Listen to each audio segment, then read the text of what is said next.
Hello! Magandang hapon sa inyong lahat mga ka-YouTube. So, pasensya na po tayo. Hindi po ako nakapag-upload today ng mga video. Gawa po ng nakagat po ako ng nakagat po ako ng pusa guys kagabi. Nilinis ko kasi yung mukha niya. Kasi ang dami po talaga niyang muta. So, ginawa ko guys, nilinis ko yung niya.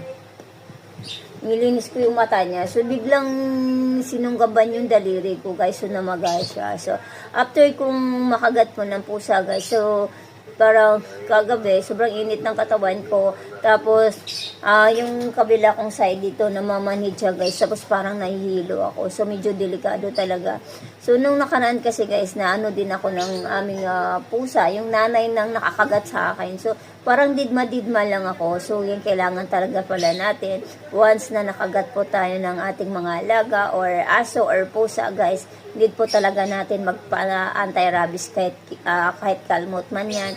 So, kailangan pa rin natin magpa-anti-rabies, guys, para po yun sa ating kalugsogan. Yan, bye-bye, guys. Thank you for watching.